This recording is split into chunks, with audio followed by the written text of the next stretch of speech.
Welcome back, YouTube, to the second video on the MS250. All right, that doesn't run properly. Now, if we look at the assembly here, the way this comes off on this particular saw, so we got our carburetor here, obviously, right? It has a gasket, and if you look at that gasket, you know, that's been on and off a few times. That's kind of beat up. All right, then we seal against our metal plate that when our intake is through here, it'll seal against that. Now, the hole right there is for the impulse line. Now, the impulse line goes into this plastic 90 right here. Now, I'm thinking, well, I'm pretty sure, actually, if you look at this intake hose right here, intake, I keep saying intake, impulse, all right? It's quite hard. You know, it's not very flexible, and when you're moving this, it's spinning on the nipple on the cylinder. Okay, so we're going to have some leaks there, and I'm pretty sure that this just didn't clamp on too well to this nipple right here, because if you look at a regular carburetor, this is a 460 carb, right? It goes right through to work your diaphragm right there. But this right here, see how that, you can twist it? That rubber hose is good. That ain't moving at all. So right there, we're getting quite a bit of an air leak. So what I usually do to test these out, or what I'm going to do on this one, is I have a coupler right here with my barb fitting. I'm going to slide this right in there. Okay, just take a zip tie. And we'll cinch that down on there. Make sure you're on your coupler. Okay, make sure we're tight here. It should be tight enough. Cut that off. I'm going to grab a nail right here, and I'm going to just stuff this right into the impulse line, okay? And we'll see what we got. Let's connect this up.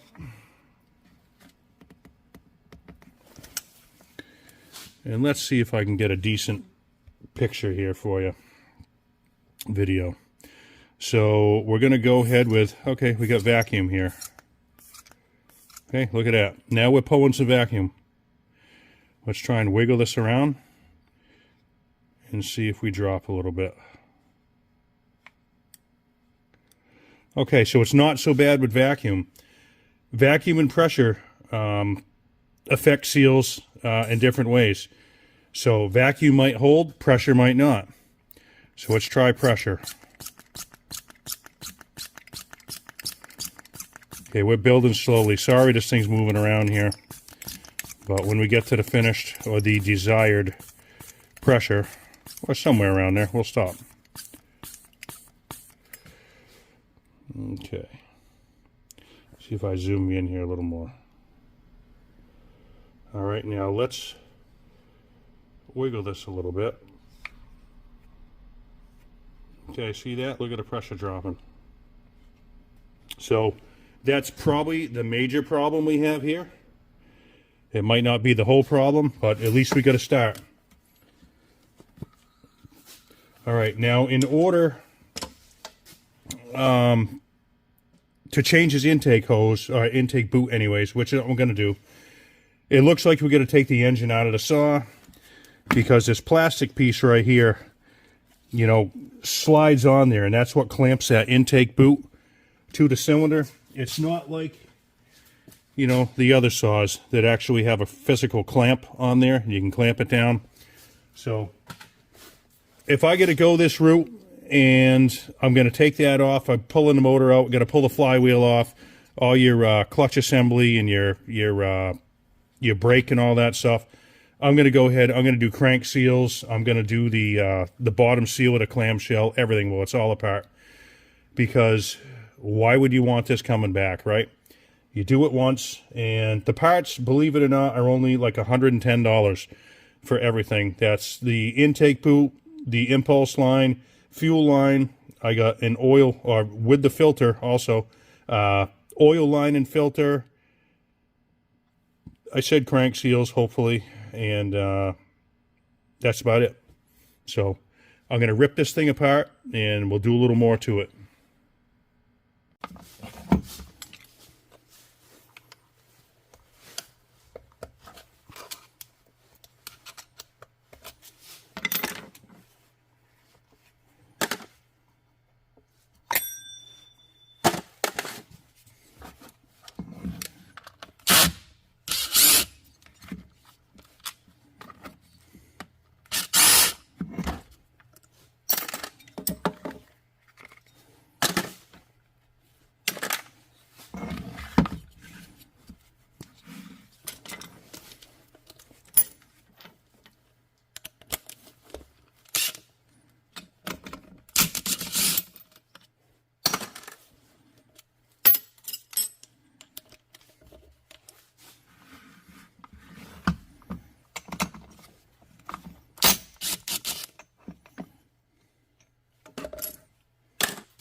Runs on there pretty good.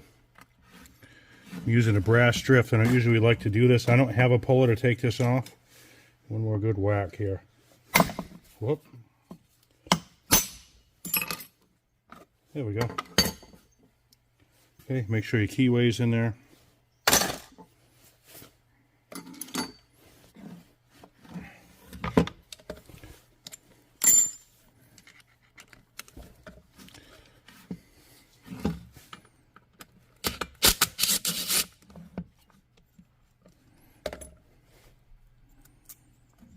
I'm going to leave this screw right back in there so I know exactly which one it is. Impulse line right here. Hold on. And there she is.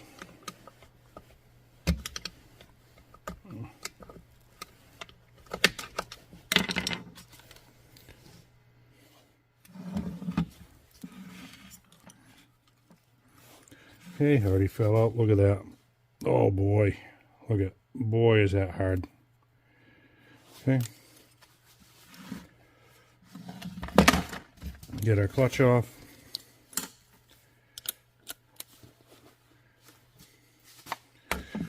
I am going to go ahead and use the piston stop for my kit, plastic.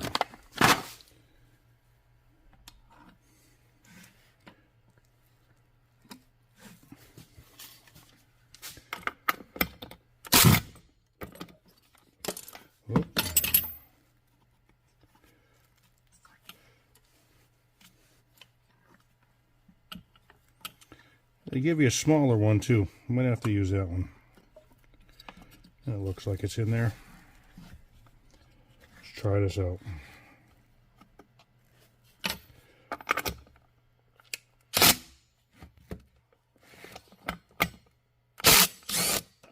There we go.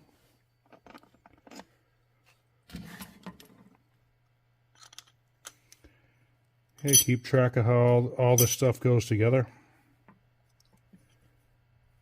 Okay. Here's your worm gear. All right, I don't know if that needs to come off. Probably not. We'll leave that for now. All right, let's see if we can get this out of here.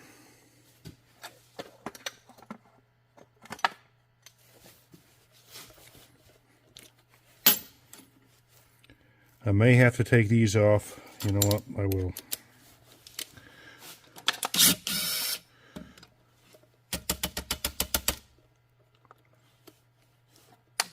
Whoop.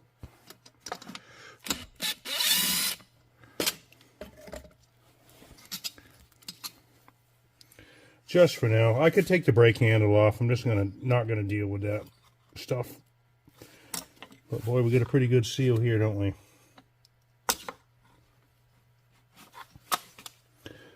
that is stuck on there. Okay. There we go. Take these out of here.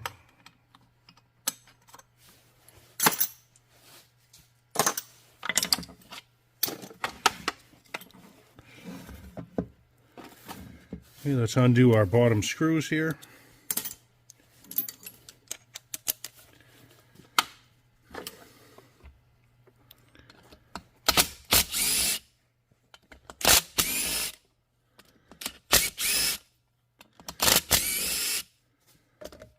Okay, looks like our motor's out. And that also, hold on, let me get you in here. Those screws that hold the motor in are also for your caps, for your lower case there. Okay, a little bit of something's holding this in here.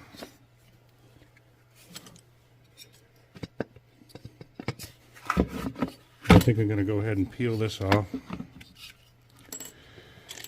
because that won't. Hold on, we're going to get out of here. We may just get this out of here. Yeah, maybe I have to take that coil off of there and back you up a little bit here. I wasn't going to film all this, but since we're here, yeah, we're pretty close there. There we go. And we're out. Okay. And we're going to plug that off. All right, so we got everything out of here. We got our coupler back in here, our coupling for our vacuum. Our exhaust stuff's back on here. I put a few screws in here. You know what? The factory ones with like a little spacer for the nuts, but STIHL uses, as far as I know, Durco. Okay, and that stuff should be pretty tough. You probably don't need the screws in there to hold that bottom clamshell on, but this is just an example, just to show you testing the crank seals. Okay, I recommend at this point, if you're here for a reason, do them. Okay, but I'll just show you. Let's see what this looks like.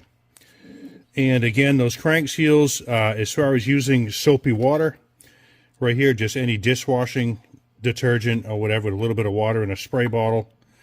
Okay, you can test to see if they're leaking. Okay, let's go the other way. Let's build up some pressure here.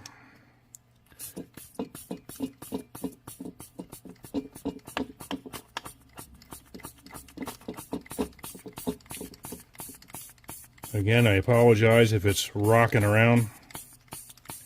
Takes a bit to build this up. I go to about 7 or 8.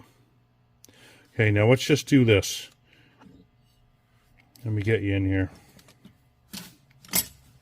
I can't rotate the crank right now. Let's see what we can do here.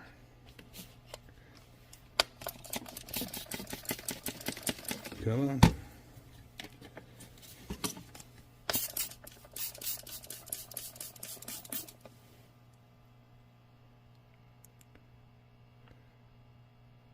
Okay, I don't see any unusual bubbling. All right, let's check our pressure here. Let me get you here. Where are you? Okay, we haven't really dropped. So chances are the crank seals are good. I'm just showing you how you can go about checking them, because obviously under pressure they would bubble. Right, with the bubbling or with the soapy water. So chances are the crank seals are good. We're still not dropping, so your bottom clamshell should be good also.